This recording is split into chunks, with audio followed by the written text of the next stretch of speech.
Welcome back to my channel. അപ്പോൾ ഇന്നത്തെ video വന്നിട്ട് ഒരു അടിപൊളി മസാല റൈസിൻ്റെ റെസിപ്പിയാണ്. ഇപ്പം നമ്മൾ കടയിൽ നിന്നൊക്കെ ബിരിയാണി വാങ്ങിക്കുമ്പോൾ ആ ഒരു ബിരിയാണിയിൽ മസാല പരന്നിട്ട് ഒരു ടേസ്റ്റ് ഉണ്ടാവത്തില്ലേ, അതേ ടേസ്റ്റിൽ നമുക്ക് ഉണ്ടാക്കിയെടുക്കാവുന്നതാണ്. ഇറച്ചി മീനും മുട്ടയൊന്നുമില്ലെങ്കിലും കിട്ടില്ല ടേസ്റ്റിൽ ഇത് ഉണ്ടാക്കിയെടുക്കാം.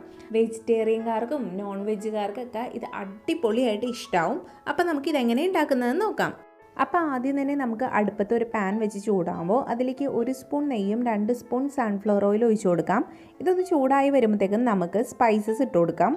അപ്പോൾ സ്പൈസസ് ആയിട്ട് ഞാൻ എടുത്തിരിക്കുന്നത് പട്ട, ഗ്രാമ്പു, ഏലക്കായ, ജാതിക്കയുടെ കായ, പട്ടയുടെ ഇല, ജീരകം, സാജീരകം ഇത്രയാണ് എടുത്തിരിക്കുന്നത്. ഇതൊന്ന് ചൂടാവാൻ വേണ്ടി വെയിറ്റ് ചെയ്യാം.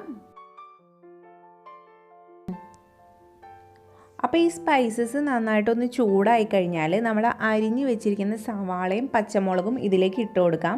ഞാനൊരു അര സവാളയാണ് എടുത്തിരിക്കുന്നത്. അത്യാവശ്യം വലിപ്പമുള്ള ഒരു സവാളയുടെ പകുതിയാണ് എടുത്തിരിക്കുന്നത്. പിന്നെ 2 പച്ചമുളക് അരിഞ്ഞതും കൂടി കീറിയിട്ടാണ് ഞാൻ ഇതിലേക്ക് ഇട്ട് കൊടുക്കുന്നത്. ഇത് രണ്ടും കൂടി നന്നായിട്ടൊന്ന് മിക്സ് ചെയ്ത് ഒരു ബ്രൗൺ കളർ ആവണ വരെ നമുക്ക് വെയിറ്റ് ചെയ്യാം. പിന്നെ സവാള വഴറ്റുമ്പോൾ ഒരു ടേസ്റ്റിനായിട്ട് ഞാൻ കുറച്ച് വേപ്പിലയും കൂടി ഇട്ട് കൊടുക്കുന്നുണ്ട്. അപ്പോൾ അതിൻ്റെ ഒരു ടേസ്റ്റ് ഇതിലെന്തായാലും നന്നായിട്ട് ഉണ്ടാവും. സവാള ഈ ബ്രൗൺ കളർ ആവണ വരെ നമ്മുടെ ഏക്കത്തിനൊത്ത് തീ കൂട്ടി കുറച്ചൊക്കെ ഇട്ടിട്ട് ഇത് നന്നായിട്ട് ബ്രൗൺ കളർ ആക്കണം. എന്നാലാണ് ഇതിലേക്ക് ആ കറക്റ്റ് ടേസ്റ്റ് ഇറങ്ങി വരത്തുള്ളൂ. നമ്മൾ ഈ പച്ചയ്ക്ക് ജസ്റ്റ് ഒന്ന് വഴറ്റിയിട്ടിടുമ്പോൾ അതിൻ്റെ ആ ടേസ്റ്റ് അത്രയ്ക്ക് കിട്ടത്തില്ല.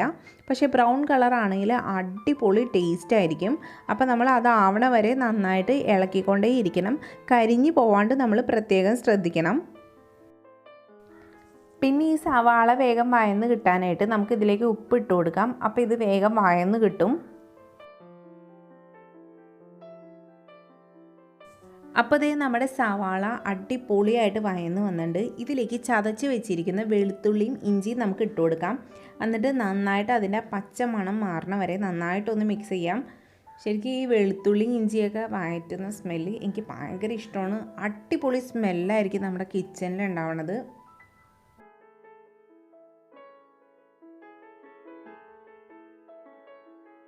അപ്പോൾ അത് നന്നായിട്ട് വഴന്ന് വന്നിട്ടുണ്ട്. ഇനി ഇതിലേക്ക് അരിഞ്ഞു വെച്ചിരിക്കുന്ന തക്കാളി ചേർത്ത് കൊടുക്കാം. ഇതിലേക്ക് ഞാൻ ഒരു തക്കാളിയാണ് എടുത്തിരിക്കുന്നത്. അത് നന്നായിട്ട് മിക്സ് ചെയ്ത് ഉടയണ വരെ നമുക്കൊന്ന് വെയിറ്റ് ചെയ്യാം.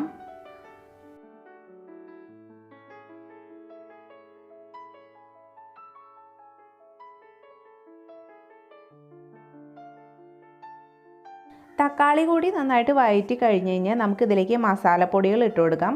അപ്പോൾ ഞാൻ ഇതിലേക്ക് 1.5 സ്പൂൺ മല്ലിപ്പൊടിയാണ് ഇട്ടിരിക്കുന്നത്. പിന്നെ 1/2 സ്പൂൺ മഞ്ഞൾപ്പൊടിയും 1/2 സ്പൂൺ മുളക് പൊടിയും 1 സ്പൂൺ മസാലപ്പൊടി ഇട്ടിട്ടുണ്ട്. അത് നിങ്ങളുടെ കയ്യിൽ ഇഷ്ടമുള്ള മസാലപ്പൊടി നിങ്ങൾക്ക് ഇടാം.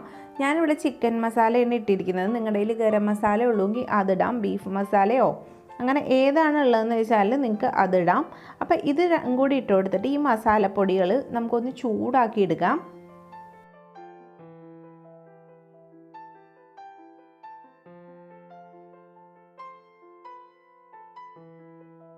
ഇനി ഇതിലേക്ക് നമുക്ക് അരി ഇട്ട് കൊടുക്കാം. ഞാനിവിടെ എടുത്തിരിക്കുന്നത് ഇന്ത്യ ഗേറ്റിൻ്റെ ബസ്മതി റൈസാണ്.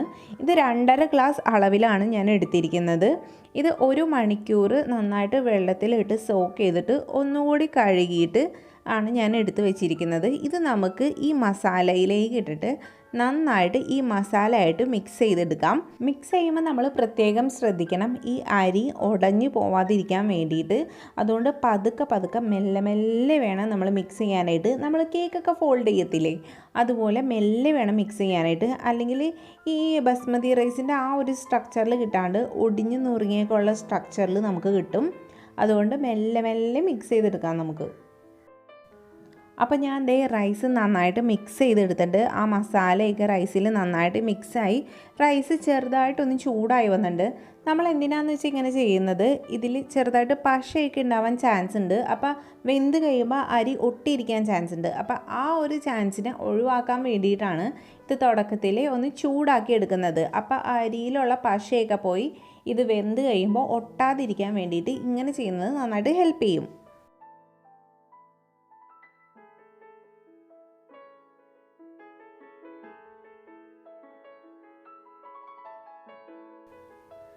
അപ്പോൾ ഈ ചൂടായ അരിയിലേക്ക് നമുക്ക് വെള്ളം ഒഴിച്ചു കൊടുക്കാം. ഞാൻ ഒരു ഗ്ലാസ്സിന് 1.25 ഗ്ലാസ് എന്ന അളവിലാണ് ഇവിടെ വെള്ളം ചേർത്തിരിക്കുന്നത്.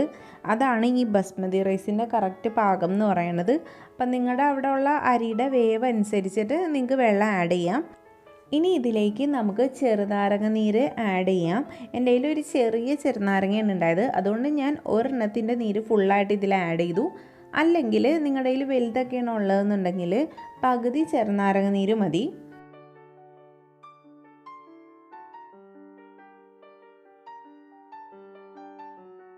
അരിയിൽ പിന്നെ ഉപ്പിടാൻ മറന്നു പോകരുതേ. എപ്പോഴും ഇതുപോലത്തെ ബിരിയാണി റൈസ് ഉണ്ടാക്കുമ്പോൾ ഉപ്പിൻ്റെ ടേസ്റ്റ് കുറച്ച് ഈ വെള്ളത്തിൽ മുന്തി നിൽക്കണം. എന്നാലാണ് അരി വെന്ത് കഴിയുമ്പോൾ ആ ഉപ്പിൻ്റെ ടേസ്റ്റ് ബാലൻസ് ആവുള്ളൂ. അതുകൊണ്ട് എപ്പോഴും സാധാരണ ഇടുന്നതിനേക്കാളും കുറച്ച് മുന്തി നിൽക്കണം. എന്നിട്ട് ഇത് നമുക്ക് നല്ല ഹൈ ഫ്ലെയിമിലിട്ട് തിളപ്പിക്കാം. എന്നിട്ടിത് നമുക്ക് ലോ ഫ്ലെയിമിലാക്കിയിട്ട് അടച്ച് മൂടി വെച്ച് 10 മിനിറ്റ് വേവിച്ചാൽ നമ്മുടെ അടിപൊളി ബിരിയാണി റൈസ് അല്ലെങ്കിൽ മസാല റൈസ് റെഡിയാവും. പിന്നെ ഇത് നമുക്ക് കയ്യിൽ കൊണ്ട് ഇടയ്ക്ക് ഇളക്കേണ്ടി വന്നാലും പതുക്കെ ഇളക്കണം. മെല്ലെ മെല്ലെ ഫോൾഡ് ചെയ്ത് കൊടുക്കണം. അല്ലെങ്കിൽ ഈ റൈസ് ഒടിഞ്ഞു പോകാനായിട്ട് ചാൻസ് ഉണ്ടാവും. അതുകൊണ്ട് ഇടയ്ക്ക് ഇളക്കേണ്ടി വന്നാൽ മെല്ലെ ഇളക്കി കൊടുക്കാനായിട്ട് നോക്കണം. അപ്പോൾ ദേ 10 മിനിറ്റ് ലോ ഫ്ലെയിമിലിട്ട് വേവിച്ചപ്പോൾ നമ്മുടെ അടിപൊളി മസാല റൈസ് ഇവിടെ റെഡി ആയിട്ടുണ്ട്. ശരിക്കും ഇത് ഇപ്പോൾ സെർവ് ചെയ്യുന്നതിനേക്കാളും നല്ലത് ഒരു മണിക്കൂറും കൂടി ഇതങ്ങോട്ട് മൂടി വെക്കണം. തീ ഓഫ് ചെയ്തിട്ടാണ് അരമണിക്കൂർ കൂടി മൂടി വെച്ചിട്ട് നമ്മളിത് സെർവ് ചെയ്യണം. അപ്പോൾ അടിപൊളി ടേസ്റ്റ് ആയിരിക്കും. ശരിക്കും ആ മസാലയൊക്കെ ആ റൈസിലേക്ക് ഇറങ്ങി ചെന്ന് അതിൻ്റെ ശരിക്കുള്ള ആ ഫ്ലേവർ നമുക്ക് കിട്ടും. അപ്പോൾ ഇതേ അരമണിക്കൂർ കഴിഞ്ഞിട്ടുണ്ട്. നമുക്കപ്പോൾ ഇതൊരു സെർവിങ് പ്ലേറ്റിലേക്ക് മാറ്റാം.